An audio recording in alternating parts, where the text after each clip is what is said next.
You're welcome. Good evening, everyone. Welcome to the special meeting of the Liquor Control Commission for Monday, June 15, 2015. You see a new face here in front of me, next to me, I should say. This is Kathy Talkin. Kathy is a longtime Wheeling resident and Prospect Heights resident who won an opportunity to be president of the day at a recent charity dinner and auction benefiting St. Alphonsus Church. So with that, Kathy? Madam Clerk, roll call. Commissioner Kruger? Present. Commissioner Lang? Here. Commissioner Brady? Here. Commissioner Papantos? Here. Commissioner Vogel? Here. Commissioner Hein? Here. Chairperson Urjuris? Here. This evening we have the honor of having the Wheeling Police Department lead us into the pledge. And for the honor guard, please stand.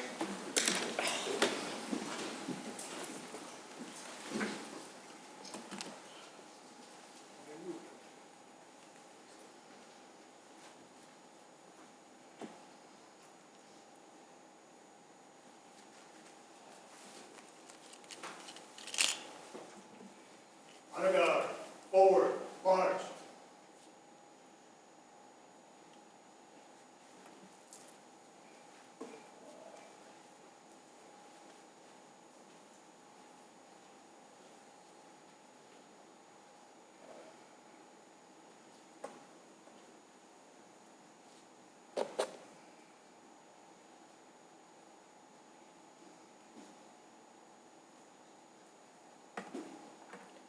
Prepare to post.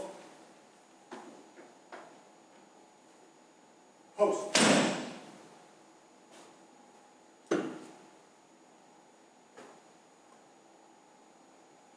Present. Arms. I pledge allegiance to the flag of the United States of America and to the republic for which it stands, one nation, under God, indivisible, with liberty and justice for all. Order. Arms. Left face. Forward. March.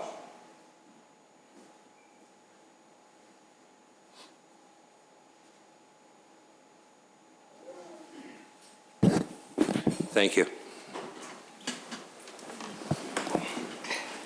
I entertain a motion to approve the special meeting of April 6, 2015.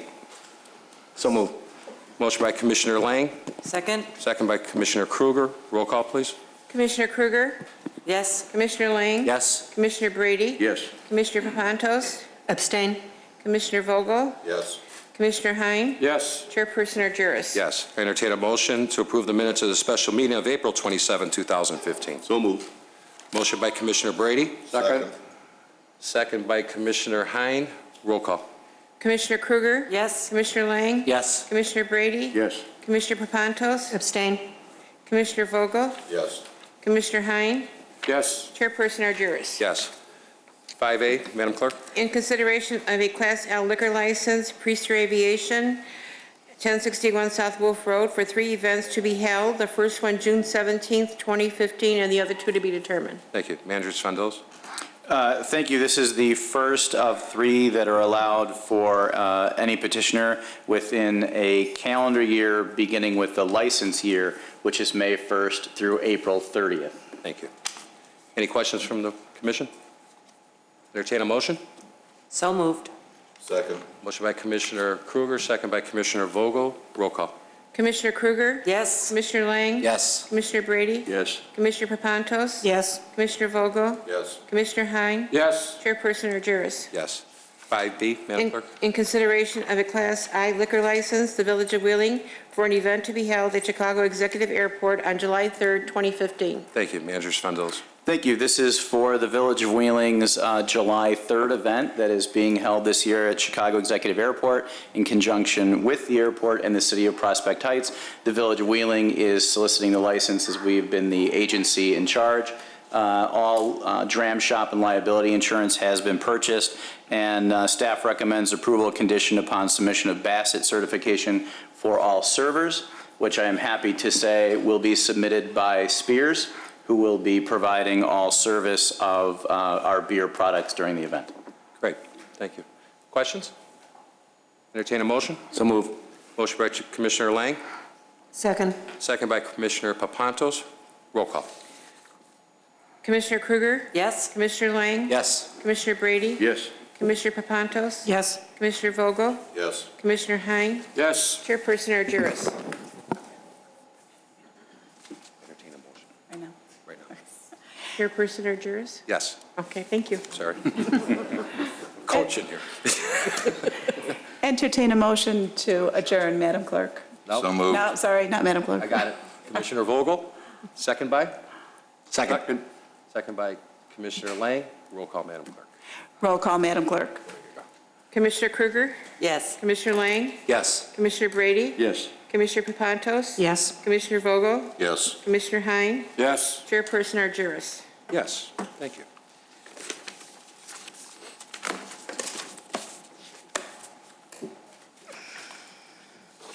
Okay.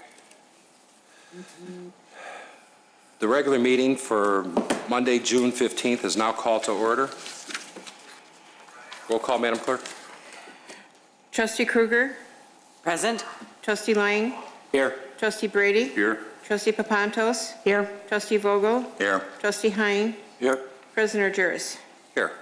Entertain a motion to approve the regular meeting for May 4th, 2015. So move.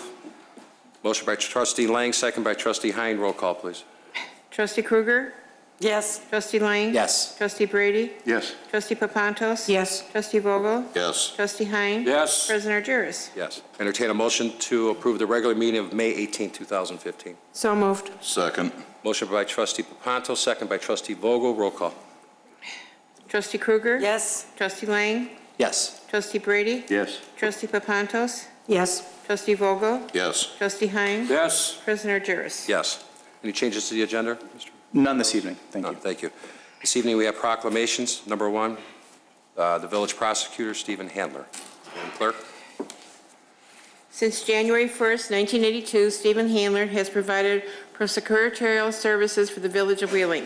Throughout his tenure as village prosecutor, Stephen Handler has consistently demonstrated wisdom, prudence, tenacity, compassion, and good judgment in his pursuit of justice, thereby earning the respect of residents, judge, village staff, and his peers in the legal profession.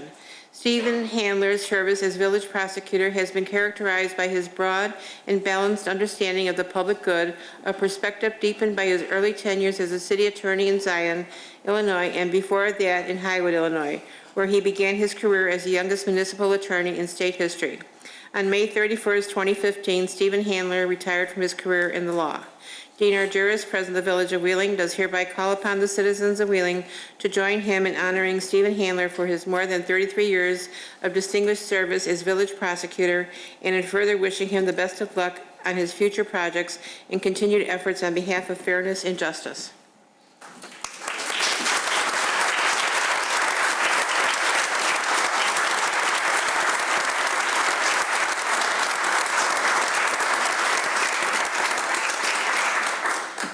Time flies, huh? Steve, on behalf of myself and the board, thank you for all the years of service, and we appreciate everything you did. Wish you the best in the future. You want to say a few words? Everybody? Go ahead.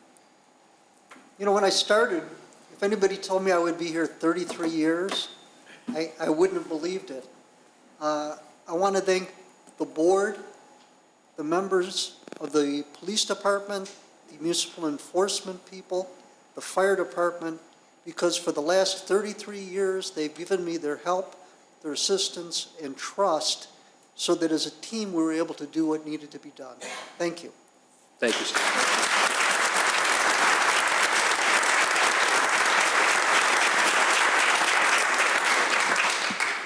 Second proclamation we have this evening is retired Police Commander Terry Wisniewski. Madam Clerk.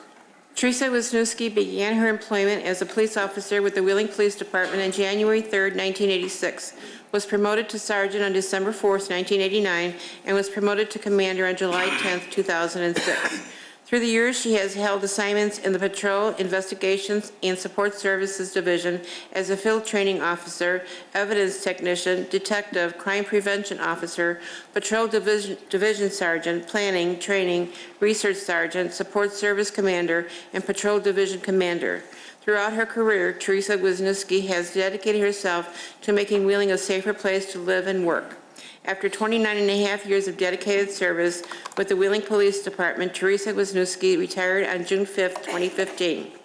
Dean Argyris, President of the Village of Wheeling, do hereby proclaim June 17, 2015 as Teresa Wisniewski Day in the Village of Wheeling, in the Village of Wheeling, in recognition and appreciation of her many years of dedicated service to the community and the police department.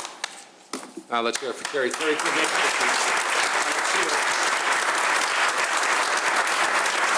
The chief, just make sure she gets this, okay? We already had cake and coffee last week, so we said our goodbyes. Thank you.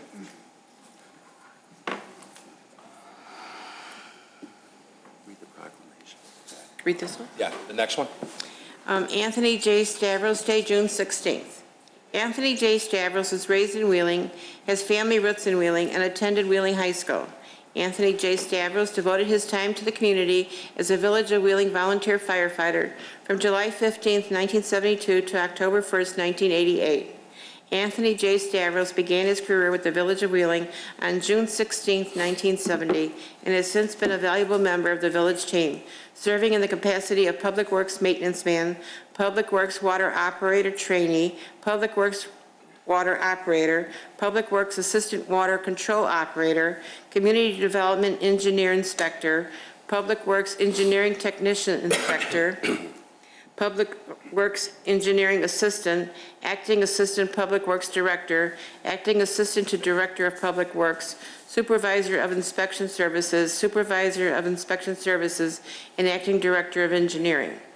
Anthony J. Stavros has served as Director of Public Works since September 2017, overseeing a department of 42 employees in 5 divisions, including the Administration, Building Services, Fleet Services, Streets, Forestry, and Utility divisions. His comprehensive understanding and extensive knowledge of the public works field led to significant contributions in the community. The American Public Works Association has recognized his leadership in a number of successful projects, including the Cornell Avenue Dam rehabilitation, diversion channel flooding mitigation, Wheeling Public Works Building, and site improvements in Buffalo Creek Phase 1 stream back stabilization. Anthony J. Stavros served the village and the community with great integrity, loyalty, professionalism, and dedication for 45 years. Anthony J. Stavros has been an important and appreciated employee, colleague, and director in the Village of Wheeling and will indeed be missed. Dean Argyris, President of the Village of Wheeling, do hereby proclaim June 16, 2015 as Anthony J. Stavros Day in the Village of Wheeling, declare the village's gratitude for the many contributions Anthony has made during his 45 years of service, and extend our best wishes for many years of good health and happiness during his retirement and future endeavors. Thank you. There's more before we get you up there, Tony. Last week, I received a letter from United States Senator Dick Durbin. If you allow me, I'd like to read it. Dear Mr. Stavros, it is an honor to extend my sincere congratulations on your retirement after a remarkable 45 years of public service with the Village of Wheeling. It's wonderful to see someone born and raised in Wheeling go on to give so much back to their community. From your time as a volunteer fire department to your many positions in the Public Works Department, you have shown a great love and dedication for your town for many more than 4 decades. As Director of Public Works, you manage snow, flood control, infrastructure, water distribution, parks, and beautification, all of which are essential to the safety, health, and well-being of the community. Your work helped make the town the great place it is today. And for that, the Village of Wheeling and I thank you. Once again, my warmest wishes to you on this momentous occasion. I wish you the best of luck in the years to come. Very truly yours, Richard J. Durbin, United States Senator. Also, last week, after talking with Governor Rauner, we received this morning a proclamation for Anthony from the state of Illinois, and I've asked Representatives Elaine Nekritz and Representative Carol Sente if they can step up to the podium there and read that for Tony as well.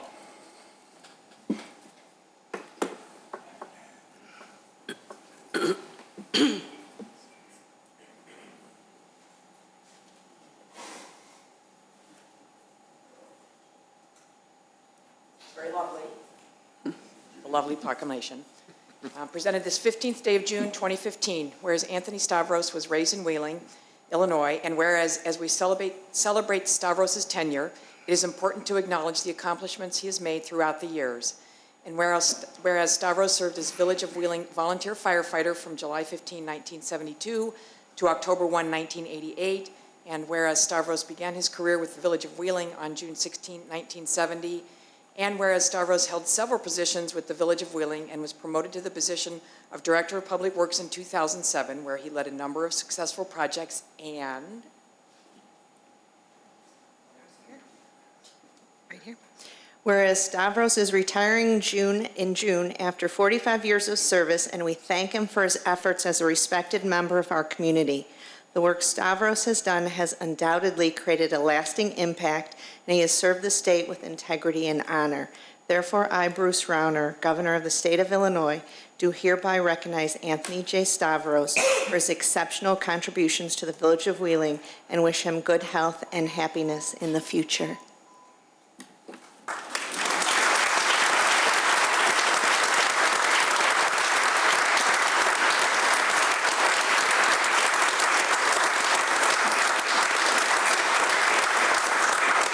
Tony, why don't you come on up?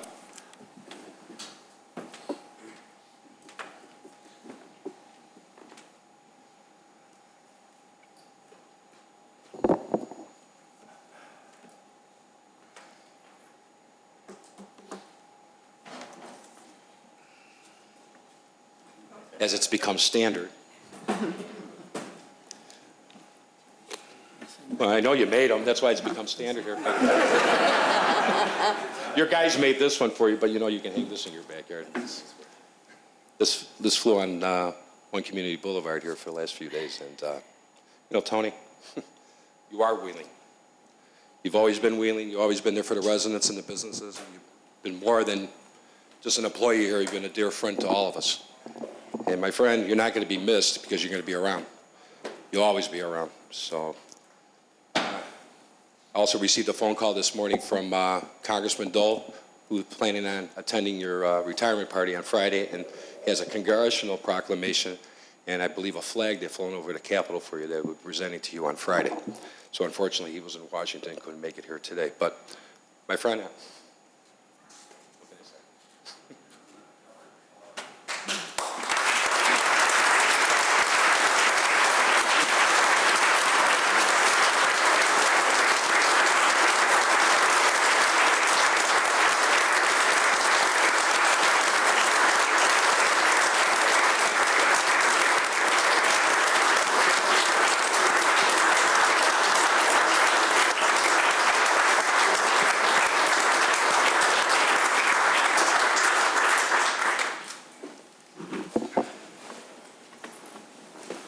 Well,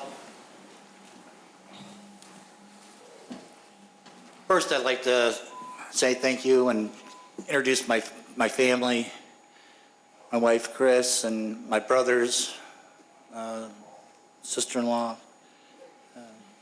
my nephew. You can stand up for just... There you go.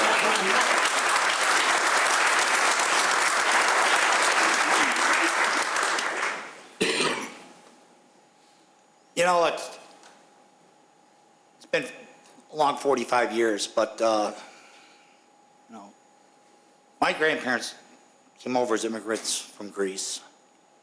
They settled in Wheeling.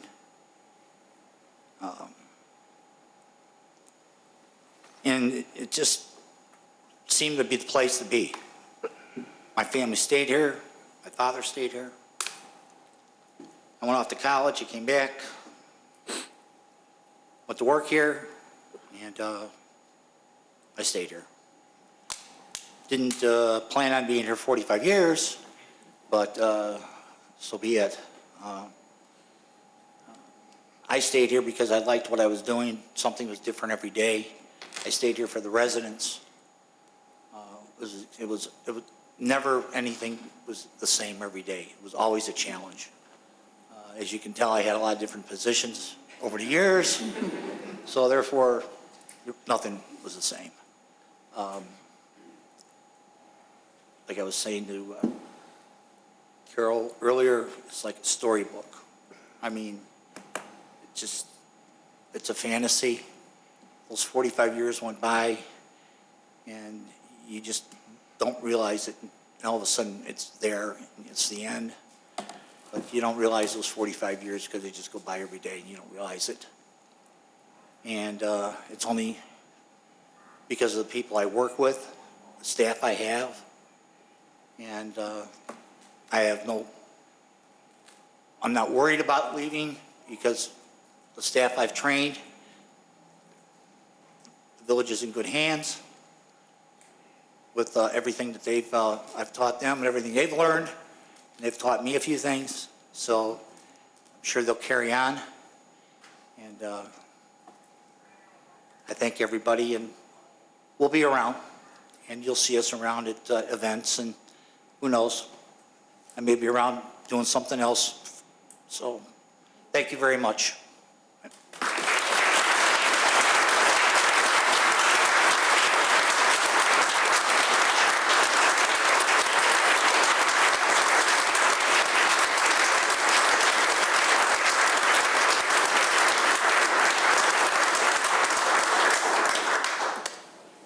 I'd be remiss if I didn't say that, you know, over that 45 years, I have worked for, not quite sure, maybe 5 mayors, 6 mayors, presidents, managers, I'm not quite sure.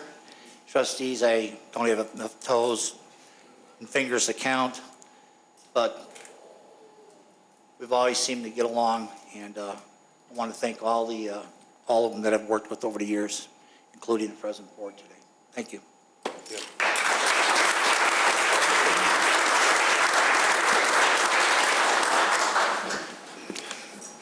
I won't go through all the trustees and village managers, but I'll help you with the mayors. Tony started working here with Mayor President Scanlon. From there, President Schultz.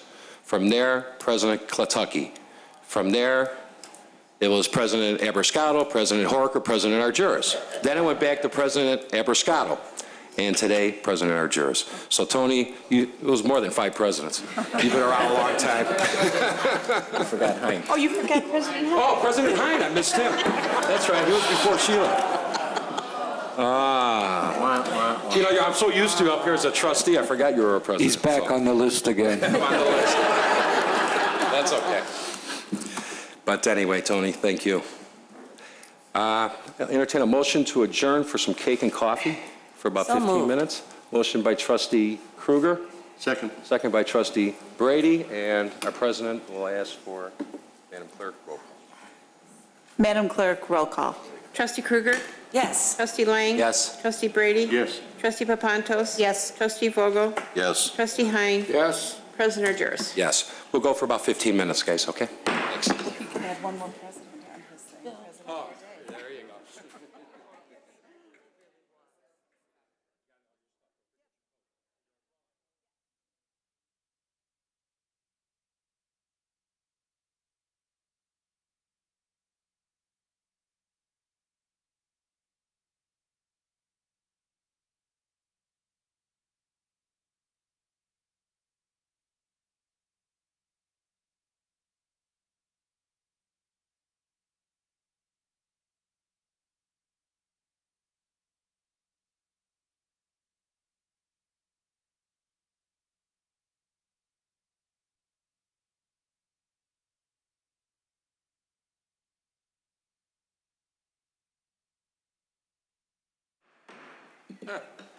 Entertain a motion to reconvene into open session. So moved. Second. Motion by trustee Kruger, second by trustee Vogel, roll call. Trustee Kruger? Present. Trustee Lang? Yes. Trustee Brady? Trustee Papantos? Yes. Trustee Vogel? Yes. Trustee Hein? Yes. President Argyris? Yes. I'd like to reappoint Patricia Hem to the Board of Health, Arthur Ebling to the Board of Health, Don Johnson to the Plan Commission, Terry Styling to the Plan Commission, Martha Cross to the Senior Commission, and Michael Cohen to the Senior Commission. I'd like to entertain a motion. So moved. Second. Motion by trustee Vogel, second by trustee Papantos. Roll call. Just to be clear, a vote of yes is a vote of yes for everyone on this. Okay? Right, Okay. right. Okay, thank you. Roll call. Trustee Kruger? Yes. Trustee Lang? Yes. Trustee Brady? Trustee Papantos? Yes. Trustee Vogel? Yes. Trustee Hein? Yes. President Jarrett? Yes. You wanna- Pat, you want to come up to the podium with the clerk? Thanks. Is Art here? Oh, Art's here.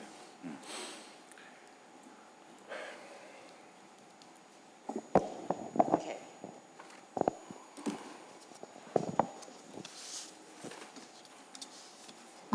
Raise your right hand and repeat after me. I, Patricia Him, I, Patricia Hend, having been reappointed to the Board of Health having been reappointed to the Board of Health in the Village of Wheeling, in the Village of Wheeling, in the counties of Cook and Lake, in the counties of Cook and Lake, do solemnly swear do solemnly swear that I will support the Constitution of the United States to support the Constitution of the United States and the Constitution of the State of Illinois, and the Constitution of the State of Illinois. and that I will faithfully discharge the duties I will faithfully discharge the duties of the Office of Board of Health Commissioner, of the Board of Health, Health Commissioner. Commissioners according to the best of my ability. according to the best of my abilities.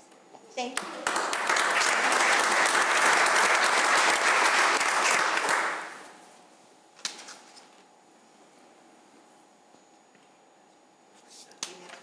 Thank you. Thank you, Patricia, for reappointing. Thanks. Mr. Hebley?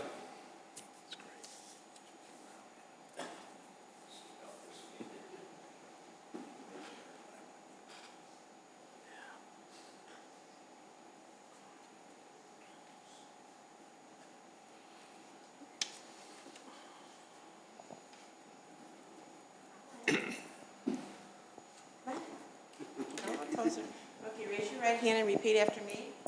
I, Arthur Ebling, I, Arthur Ebling, having been reappointed to the Board of Health being reappointed to the Board of Health in the Village of Wheeling, in the Village of Wheeling, in the counties of Cook and Lake, Cook and Lake, do solemnly swear do solemnly swear that I will support the Constitution I will support the Constitution of the United States of the United States and the Constitution and the Constitution of the State of of Illinois, the State of Illinois. and that I will faithfully discharge the duties I will safely discharge the duties of the Office of Board of Health Commissioner at the Board of, according to the best of my ability. according to the best of my ability. Congratulations. Yep.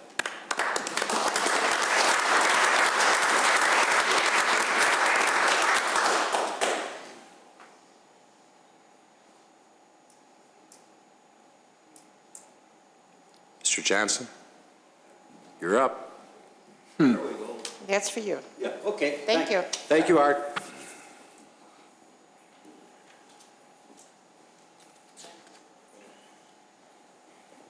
Please raise your right hand and repeat after me. I, Don Johnson, I, Don Johnson, having been reappointed to the Plan Commission having been reappointed to the Plan Commission in the Village of Wheeling, in the Village of Wheeling, in the counties of Cook and in Lake, the counties of Cook and Lake, do solemnly swear do solemnly swear that I will support the Constitution of the United States that I will support the Constitution of the United States and the Constitution of the State of and Illinois, the Constitution of the State of Illinois, and I will faithfully discharge the duties I will faithfully discharge the duties of the Office of Plan Commissioner of the Office of Plan Commissioner according to the best of my ability. according to the best of my ability.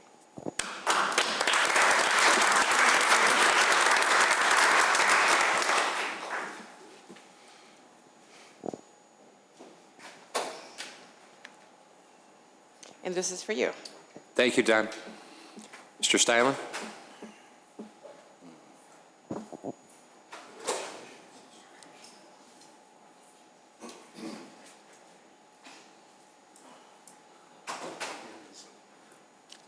Your right hand, please.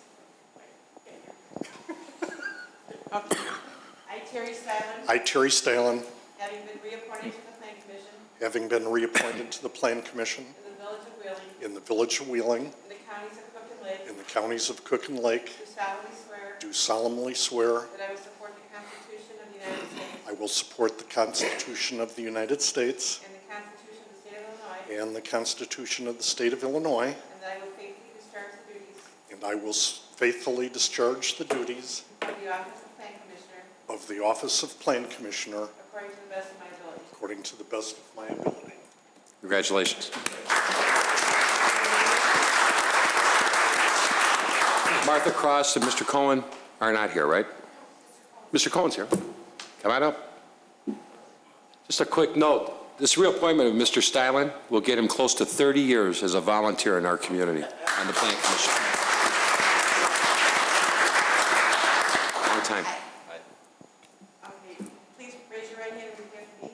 I, Michael Cohen, I, Michael Cohn, having been reappointed to the Senior Commission have been reappointed to the Senior Commission in the Village of Wheeling, in the Village of Wheeling, the counties of Cook and Lake, in the counties of Cook and Lake, do solemnly swear do solemnly swear that I will support the Constitution of the United States that I will support the Constitution of the United States and the Constitution of the State of Illinois, and the Constitution of the State of Illinois, and that I will faithfully discharge the duties and I'll faithfully discharge the duties of the Senior Commissioner according to the best of my ability. according to the best of my abilities.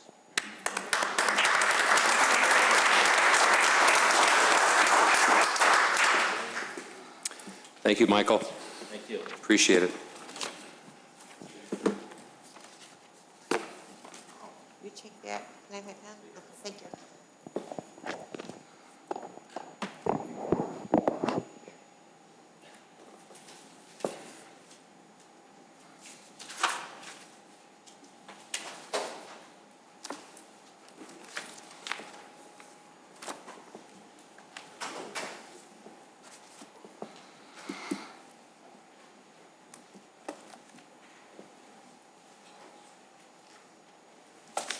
Citizens' concerns and comments.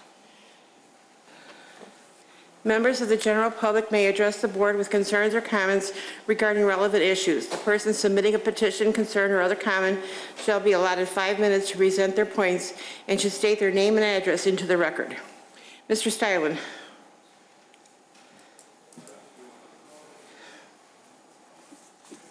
Thank you, Terry Stylen, 473 Briarwood Drive, Wheeling, Illinois. Thank you, Mr. President and trustees. I put a newspaper article on your seats this evening that basically stated that McHenry County and the city of Woodstock had rejected the prevailing wage.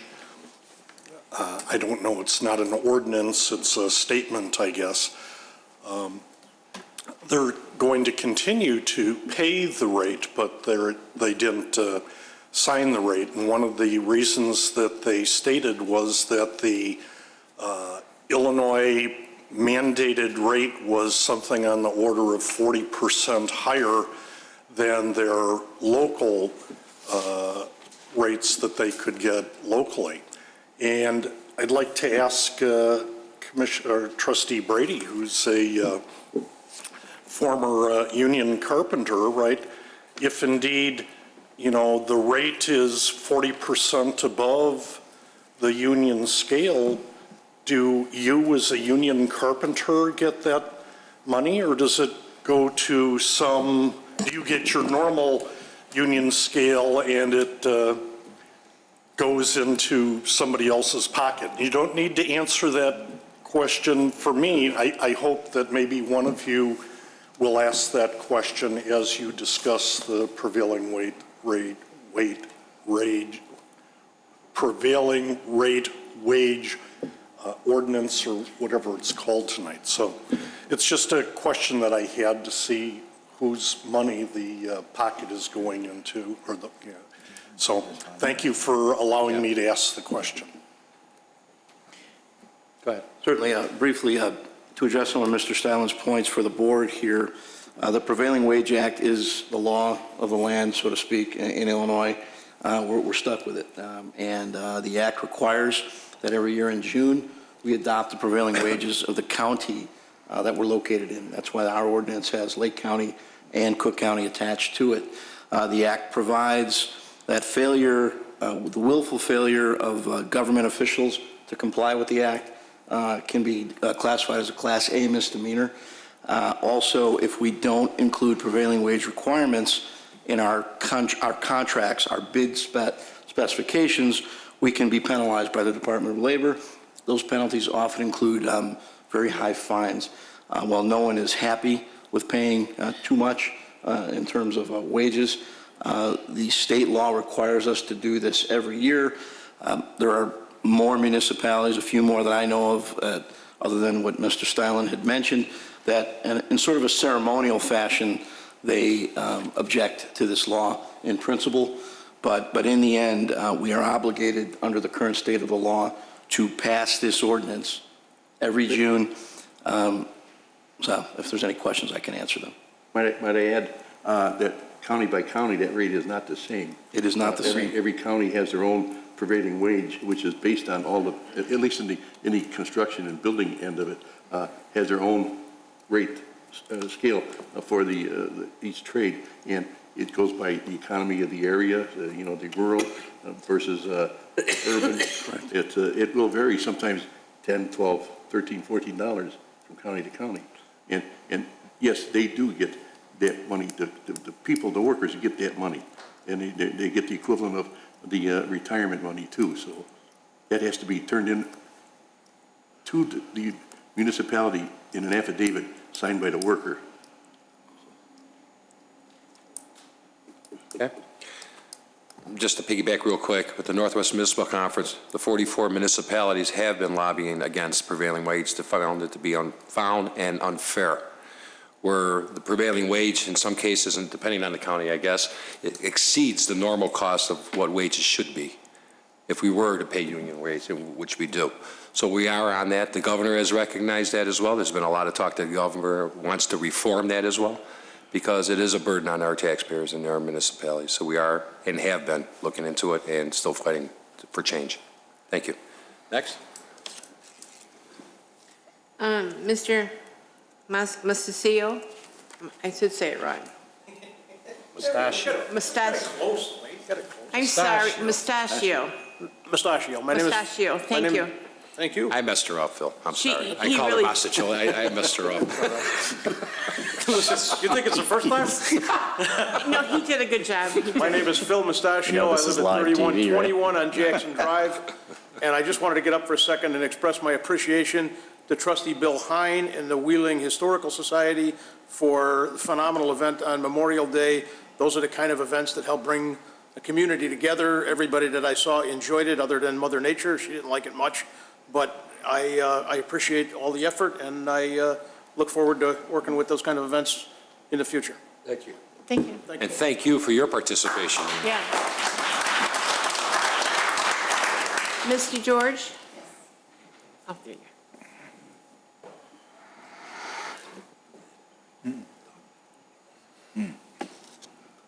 Good evening. I'm Laura DeGeorge, 1317 Fall Court in Wheeling, Cedar Run Townhouse. I have to say, this has been a very interesting meeting. Very admirable, the accolades and the camaraderie that I see amongst everyone here. And due to that, it gives me great discomfort to have to make a complaint and ask you to give some consideration to an issue that's been ongoing with me for approximately 10 months. I moved into Wheeling September of 2014 with my dogs that are 8 and 9 years old. This is the third residence we've lived in, and due to a constant complaining neighbor, I have to move. I've been harassed over and over again, and I believe it's due to the ambiguity of the noise ordinance that we have here in Wheeling. Again, stating 8 and 9-year-old dogs and never having a complaint. The noise ordinance reads, and I hope I don't take longer than 5 minutes, however, this has been very painful for me to go through.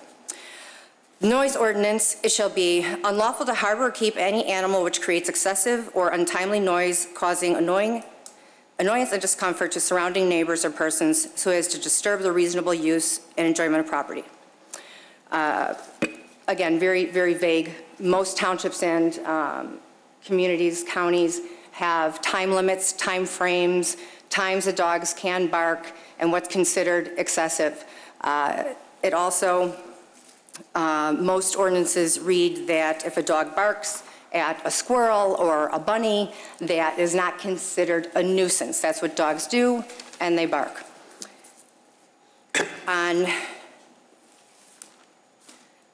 the third week that I was here, an officer approached my home, and I went to the door. He stated that he got a dog barking call. He said whenever he gets a dog barking call, he sits outside, he listens, and tries to witness something that would be considered a nuisance. He stated he did not see a nuisance. My dog was outside, I have a fenced patio, and the dog barked at a squirrel, and he said, this is not nuisance barking, this is normal dog behavior. On October 9th, I came home the following morning and received a ticket in my mailbox for dog barking. I was not even home at the time.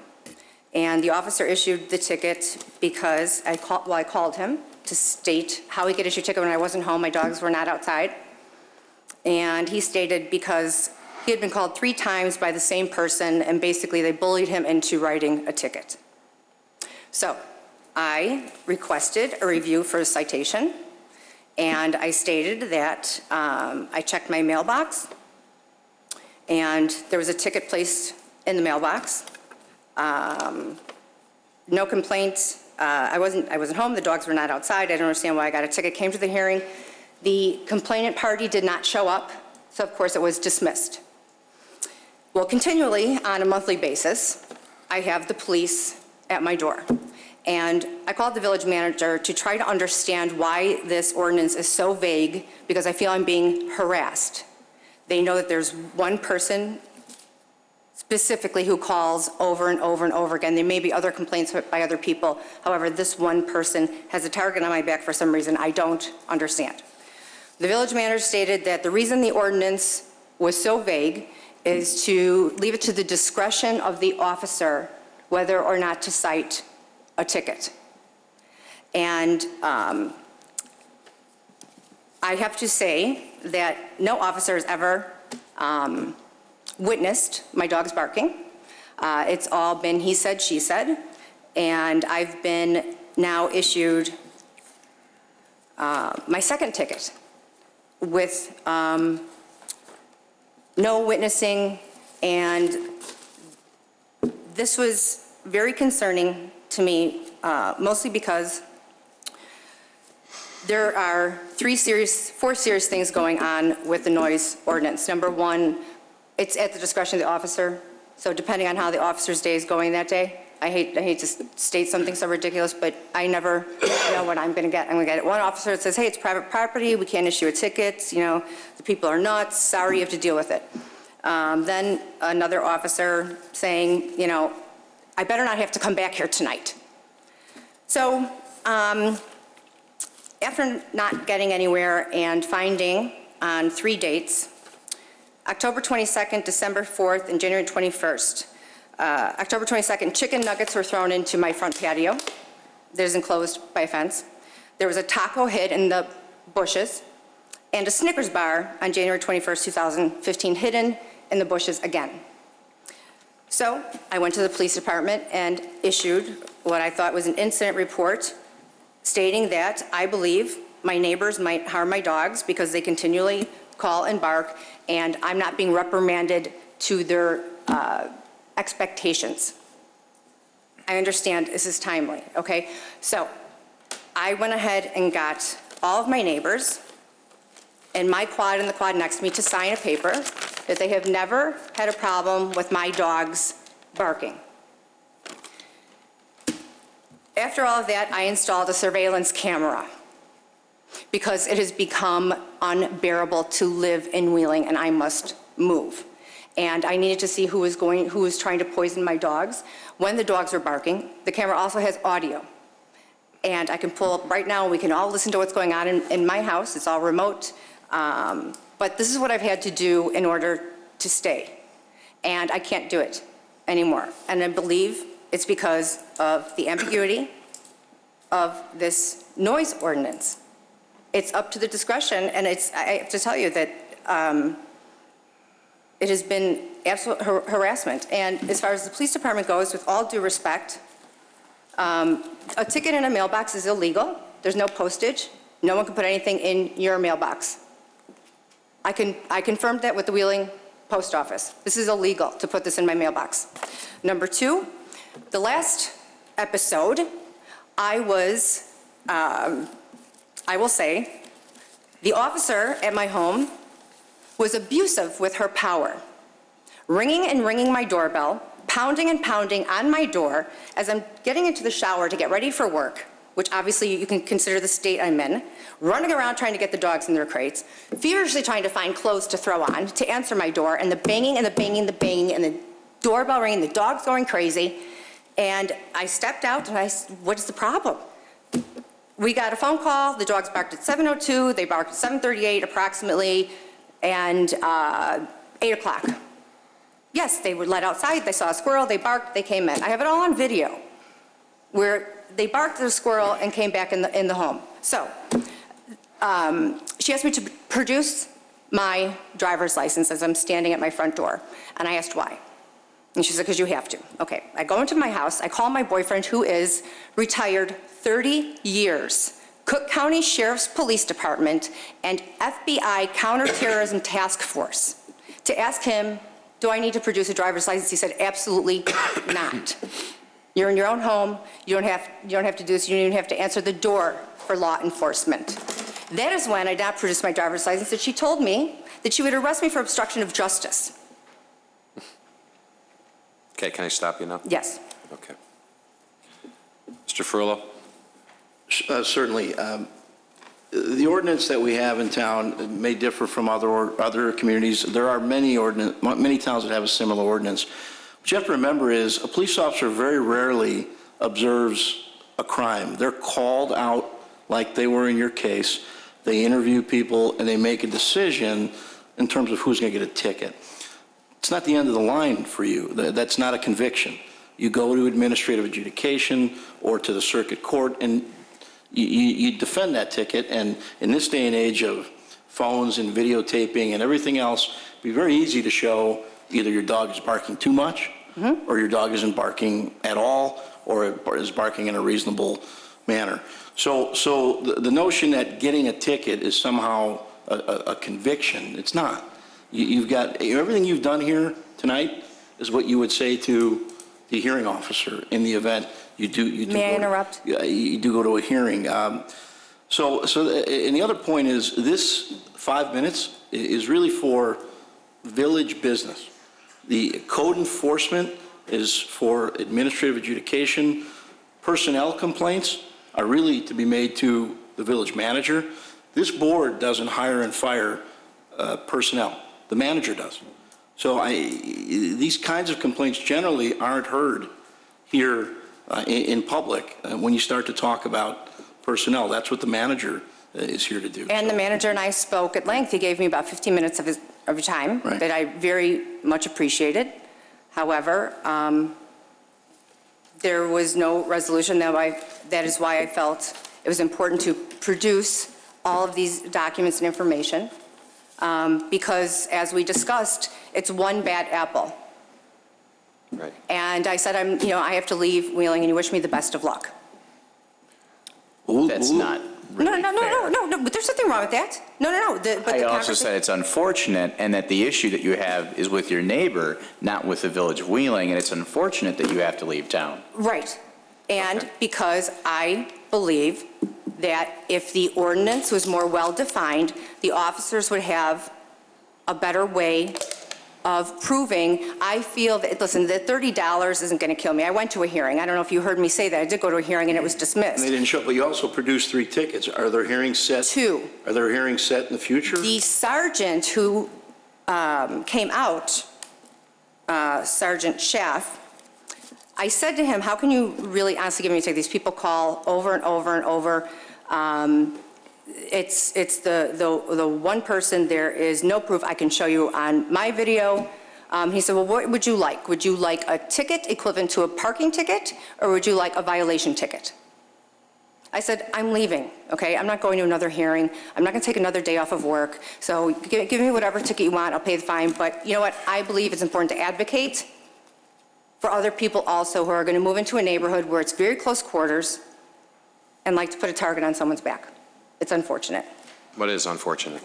And I will ask maybe the village attorney if he would, just like many other ordinances that we've looked at in the past that seem to be outdated, many of them that we've amended, it's probably a good time to look at this ordinance, see how old it is, and see how we can tweak it to have a better definition and understanding of what that is. Certainly. And to pass that along with our police department, so they have a better understanding, to put it to a police officer's discretion. Well, if it's in black and white, there is no discretion. It should be in black and white and clear. The law is clear. So if we can look at that, you know, and I know every officer has the discretion to pull somebody over for speeding and stuff like that, but the bottom line is if you have something that's better defined versus what it is today, it may help in the We future. will look at it. Noise is always tough. Noise is Very tough tough. in any Believe me. community, in I any know. ordinance, and it's very hard to pinpoint what is too much noise. And discretion will come into play, but we're happy. But it's a shame you have a happy to neighbor look at it. that has nothing better to do. I don't know what else to say. No, absolutely, I And that's a appreciate your time. And we hate to see you leave. Reconsider. There's other neighbors, better neighborhoods, whatever, I don't know what to tell you, but we'll look at the ordinance itself, and I think that's something we can do. And if you have any other questions, I'm sure you can go to the deputy chief or the police chief to, discuss that with them. Okay. Thank you. Thank you so much. Consent agenda. Consent agenda. All items listed on the consent agenda are considered to be routine by the village board and will be enacted by one motion. There will be no separate discussions of these items unless a board member or citizen so requests, in which event the item will be removed from the general order of business and considered after all other agenda items. Thank you. Any questions? Entertain a motion to approve? So move. Second. Motion by trustee Hines, second by trustee Lang. Roll call. Trustee Kruger? Yes. Trustee Lang? Yes. Trustee Brady? Yes. Trustee Papantos? Yes. Trustee Vogel? Yes. Trustee Hein? Yes. President Argyros? Yes. 13A. Ordinance granting special use site plan approval for a sit-down carry-out restaurant at 341 East Dundee Road, docket number 2015-6. Thank you, Director Janik, and there's a couple of conditions you can read too. Thank you.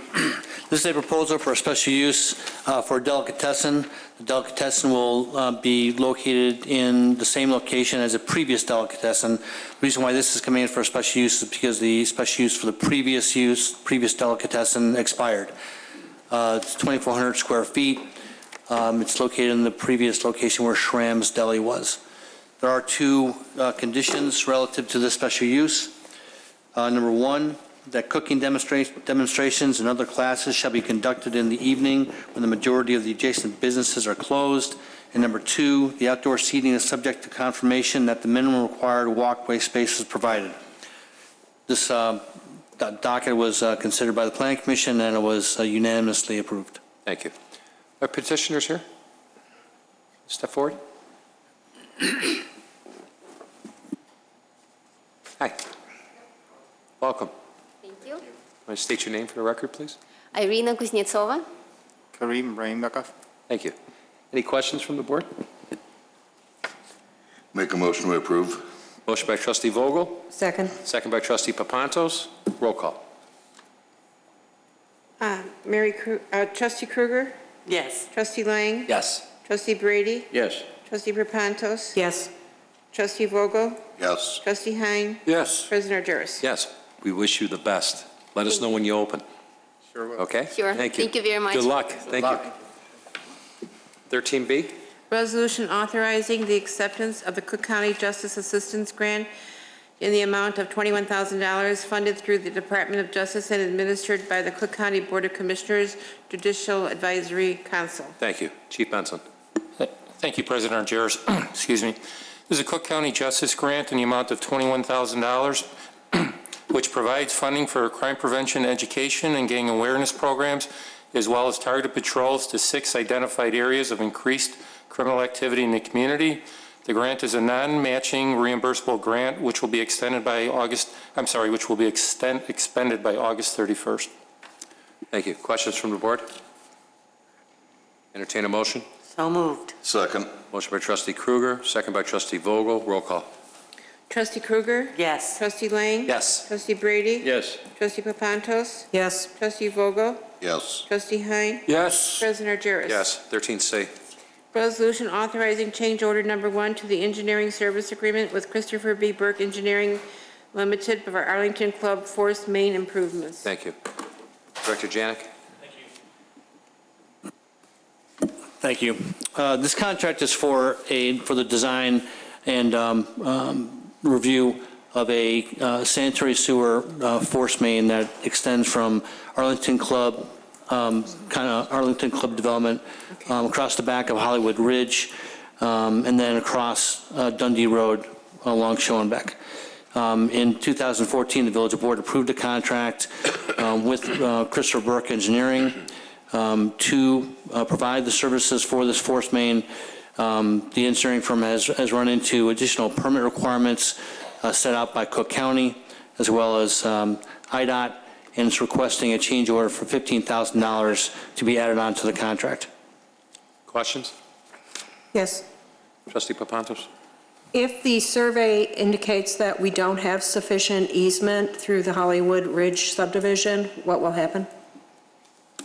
I don't believe there's any issue relative to easements or right-of-way for this work. It's strictly a situation where permitting is the extra cost of permitting. Thank you. Anybody else? Entertain a motion? So moved. Second. Motion by trustee Vogel, second by trustee Papantos. Roll call. Trustee Krueger? Yes. Trustee Lang? Yes. Trustee Brady? Yes. Trustee Papantos? Yes. Trustee Vogel? Yes. Trustee Hein? Yes. President Urduris? Yes, 13D.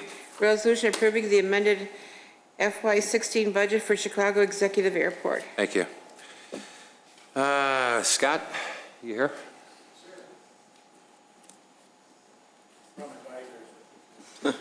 Why don't you introduce yourself and the bodyguards for the record? How's that? I'm Scott Campbell. Thank you for having me. I'm Chief Financial Officer at the airport. With me is Chairman Bob McKenzie and Brian Welker from Crawford, Murphy, and Tilly. Crawford, Murphy, and Tilly. I can say that, right? There you go. Say that 10 times fast. Thank you. Questions from the board? Yes. Trustee Papantos? There's a addition of $100,000 for engineering costs. What does that entail, and why didn't we know about this last April?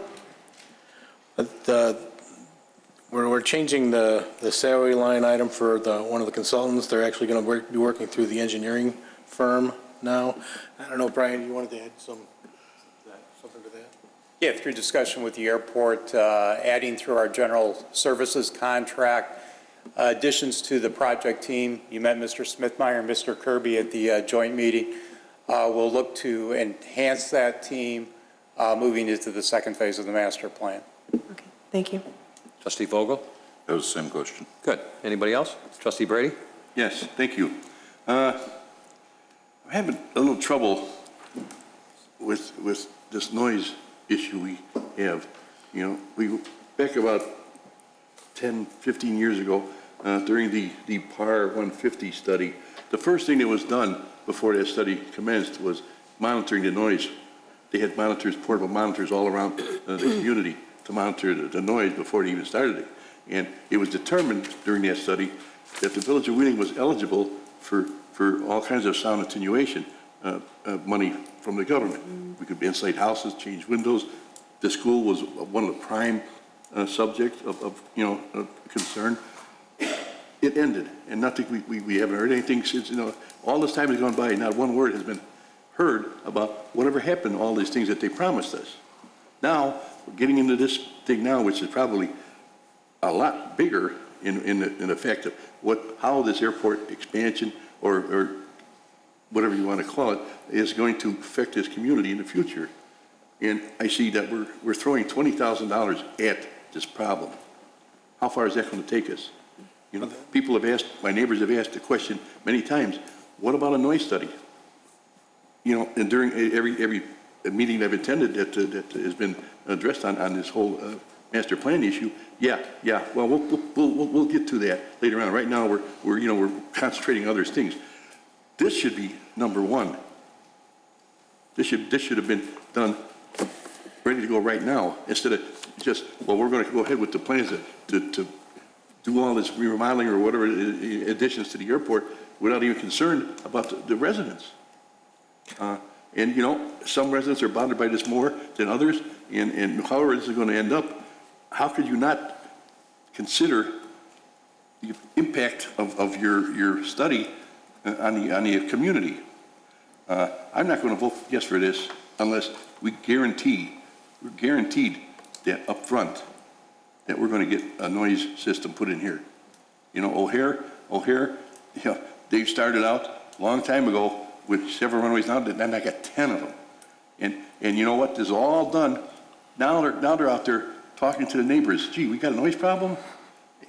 This is not the way it should be done, and it concerns me.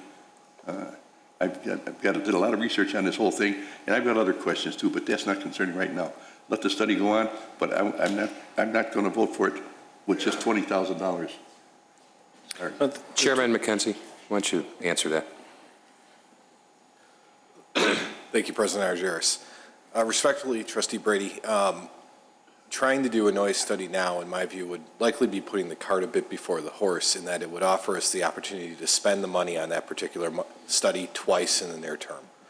And with the airport budget being what it is, I do think it's an element of fiscal responsibility to try to maximize our dollars, and to do the study now, then do a master plan, which may recommend further noise study, doesn't seem like the best order to accomplish things. The idea of the $20,000 is so that we can look at the Part 150 study that was done in the past and start moving towards implementing what recommendations would work with our current master planning process and benefit us all in the future.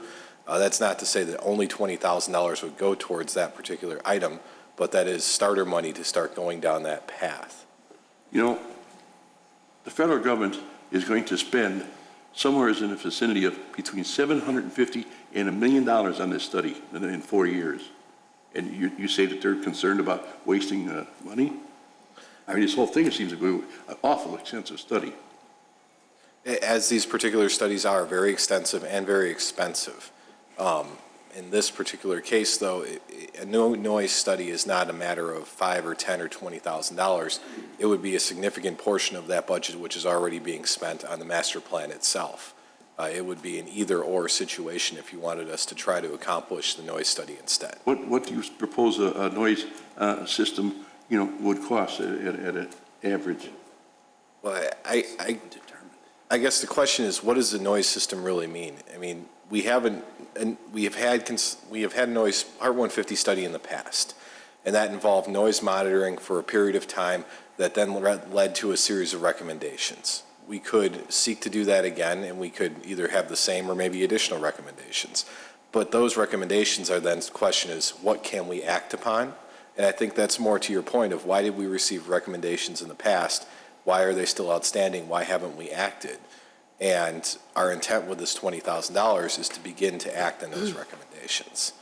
The monitors themselves are recording devices. They don't actually make anyone's noise experience any better. We're looking to actually improve folks' lives by trying to act on recommendations. How many noise complaints do you get during the course of a week, a year, a month, whatever?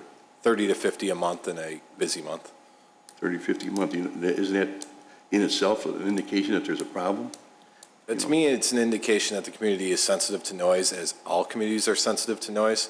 I'd also point out that the vast majority of those complaints come from 1 to 2 to 3 individuals who continuously call and complain of noise, that it's not a community-wide demand for change.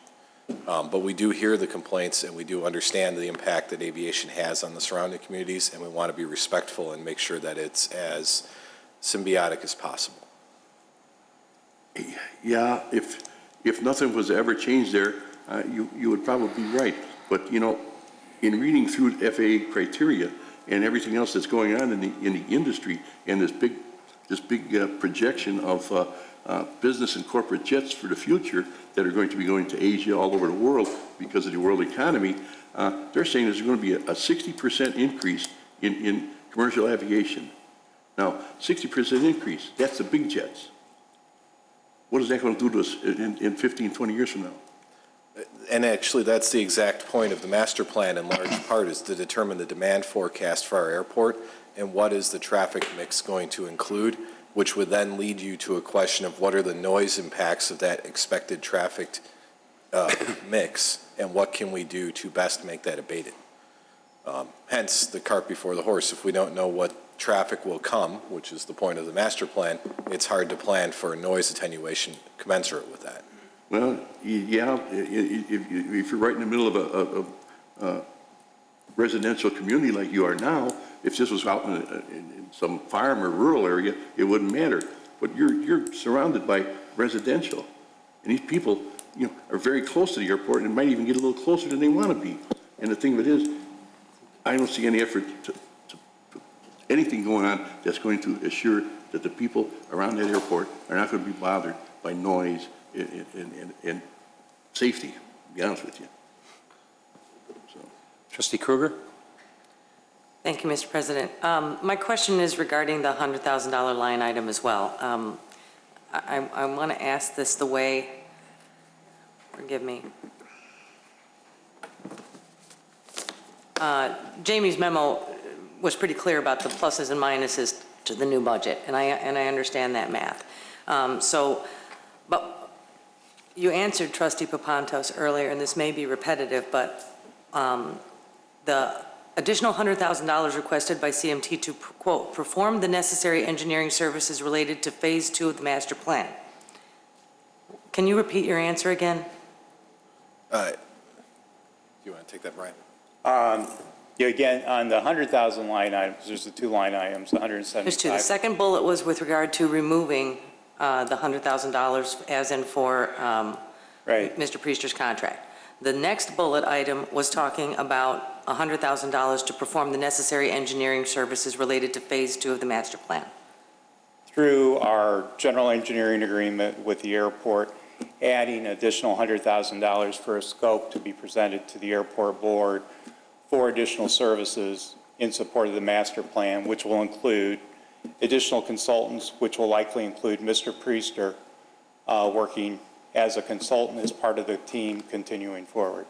So am I correct in assuming that you're taking out $100,000 and basically the airport's putting it back in for ultimately the same purpose? That's exactly right. Well, hang on. I don't think that there's clarity on that yet. We anticipate that there will be additional costs associated with CMT retaining consultants. What exactly those costs are remain under negotiation, and I'm certain that Brian will confirm that they are still working out what the role of Mr. Priester's engagement with CMT is going to be. So to say that it's just a swap of $100,000 for another $100,000 is not accurate. It's $100,000 removed from our budget for certain, with, I would say, very cautious fiscal planning that we anticipate most of that will come back in terms of additional fees from CMT. What that ultimate cost to Mr. Priester would be from them is not determined.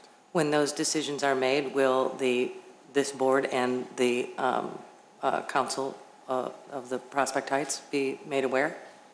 Made aware, of course. We wouldn't necessarily bring it for a budget amendment. We're seeking tonight to have the budget approved with the ability to have those relationships exist. But we do have great relationships, including board members who are members of both, who would carry the message. I appreciate that. My second question was maybe better to understand the difference between administration versus capital improvements on expenses, because to me, I just want to understand why the $100,000 wasn't added to the $175,000, which is in capital improvements as opposed to administration. Can I answer that, if you don't mind? No. I think they have a clear direction based on our joint meeting with our partners, and unanimously, both municipalities agreed on the four nearby objectives that need to be fulfilled. That's why this budget went back to them, because they were definitely putting the cart before the horse without even us having that conversation with our partners and discussing what they had found in 8 months regarding Phase 1. The presentation by the consultants that evening, which we were all there, I think we were kind of sold on the idea on the future of this airport and where they needed to go, and to give them clear direction, CMT, the board, clear direction on what it would take to get to that level. And I think they've amended that budget to put those dollars in, whether they use it or not. It's a line item to put in there in the event they need those dollars, whether it be consultants, whether it be reaching out for something else or hiring another firm.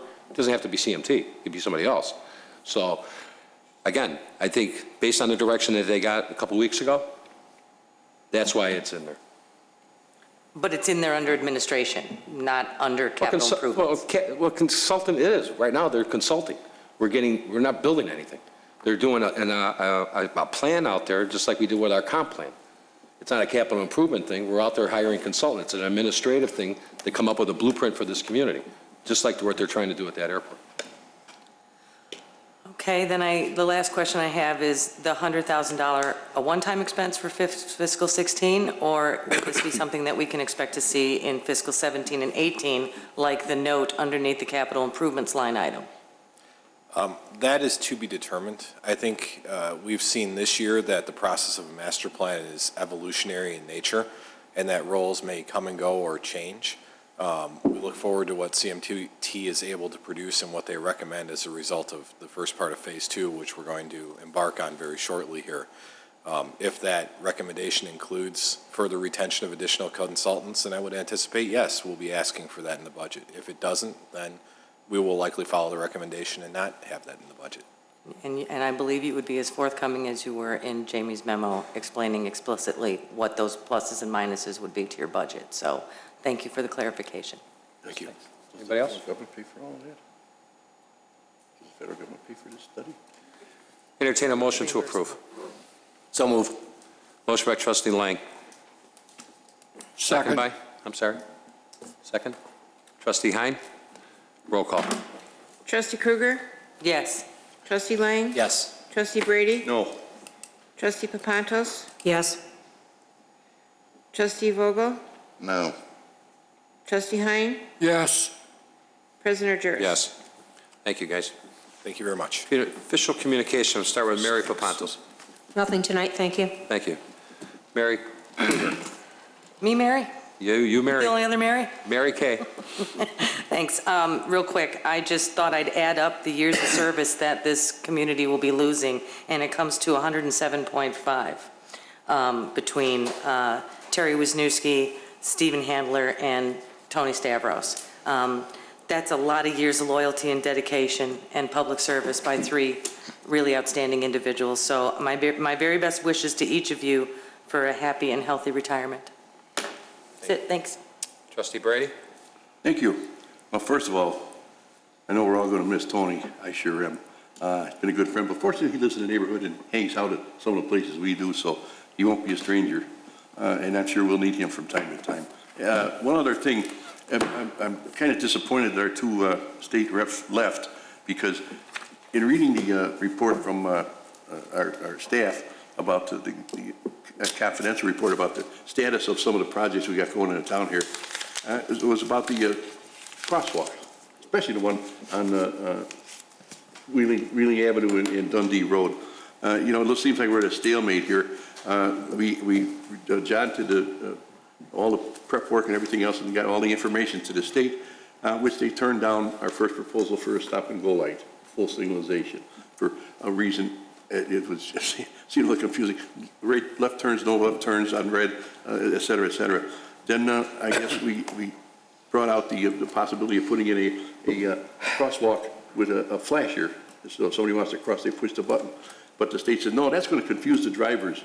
They won't know what to do if that goes on.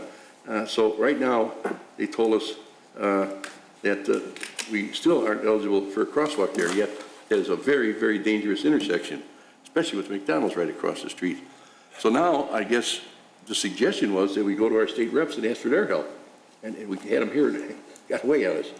So anyways, I think we got to really, really hotly pursue this.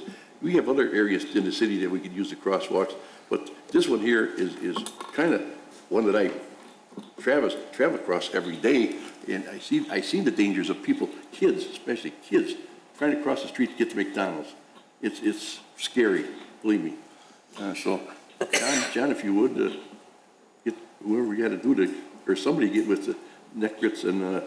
Well, Trustee Brady, remember you and I spoke before the meeting. We're going to talk about this Monday night in the workshop. Yeah. So hold your thoughts and take your notes and stuff so we can discuss that and give the direction to the staff, and hopefully we can reach out to our representatives if we need their help.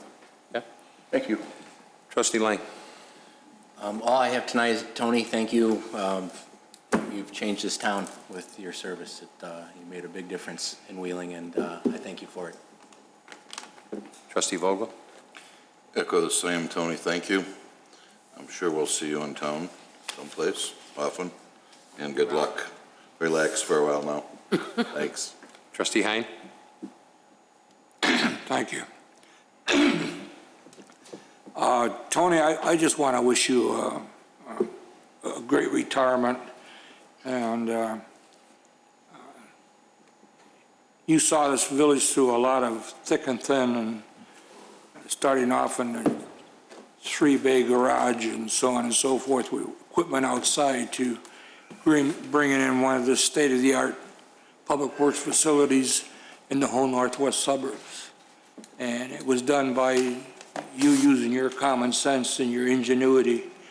And throughout the years of working with you, I saw that time and time and time again, working with the IDOT and different people that we had to work with in order to get things done. And I just wish you all the good times, because you sure brought them to the village. Enjoy your retirement, and I'll see you on the golf course. Clerk Simpson. Tony, good luck. But I have exciting news from the Wheeling Historical Society. We're going to have Brides Through the Ages on Sunday, June 28th, 2015, from 1:30 to 3 at the Chamber Park Church Building. The interesting thing about this is we're going to be showing wedding gowns throughout the years, and a lot of them are from the residents of Wheeling. There's a couple that are from their mothers, and one in particular, the mother handmade the dress. And then we have another one that's a size 00. But they're all very interesting. And it'll be a presentation done by Patty Stylen and Terry Stylen's daughter-in-law. And she's done a lot of research on it, and we're going to have quite a few wedding dresses, so I hope you'll all be able to attend. And it's free, and it'll be at the Chamber Park Church Building at 251 North Wolf Road. There you go, Tony, your first event.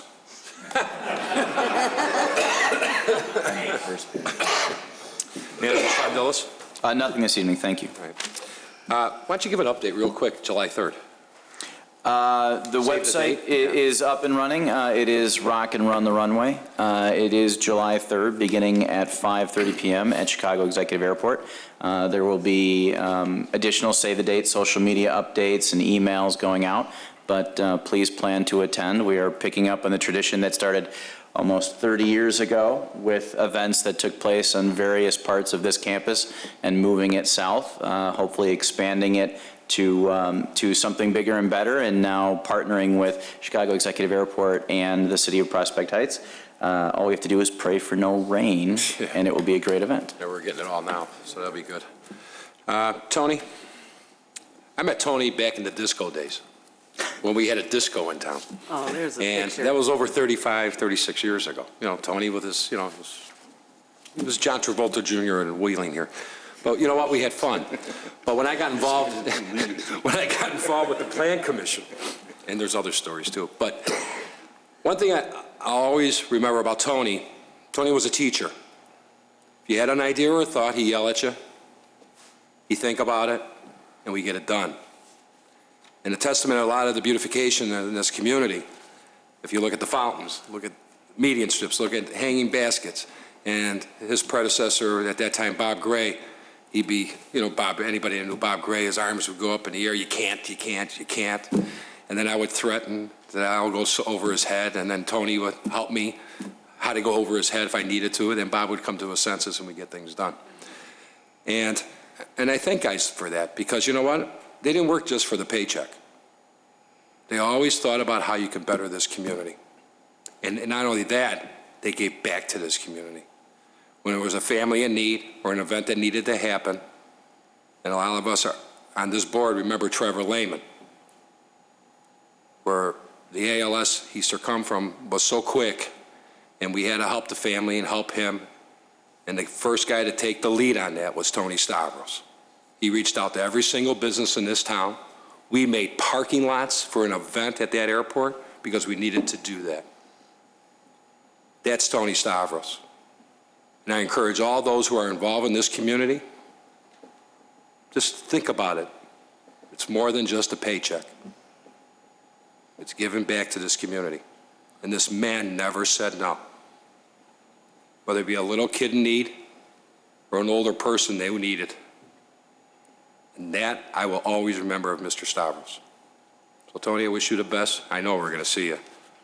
Maybe disco will come back again, we'll dance again, I don't know. Oh, please, But- no. We got your leisure But suit? for sure, we'll have fun. But I want our staff to realize that, and those volunteers. When you volunteer for this community, it's wonderful. When you work for this community, it's even better. And the more we can do to better the community and have guys like Tony around, I'm looking forward to the new Tonys out there. I challenge all those to step up because, I know something, we can't do it alone. It's a team. That's all I have. Entertain a motion to approve the bills from May 14 through June 10, 2015. So moved. Motion by trustee Kruger, Second. second by trustee Papantos, M&M. Roll call. M&M. Go ahead. Roll call. Trustee Kruger? Yes. Trustee Lang? Yes. Trustee Brady? Yes. Trustee Papantos? Yes. Trustee Vogel? Yes. Trustee Hein? Yes. President Jarrett? Yes, no executive session this evening. Entertain a motion to adjourn and go Hawks. So moved. Moved. Trustee Hein, second by Trustee Kruger? trustee Kruger. Roll call. Trustee Kruger? Yep. Trustee Lang? Yes. Trustee Brady? Yes. Trustee Papantos? Yes. Trustee Vogel? Yes. President Argyros, Trustee yes. Hein? Yes. President Argyros? There you go. Okay, 0-0 after the period one, so. All right. Anybody got the score on their phone? He just said 0-0. Oh, still? At the end of the period.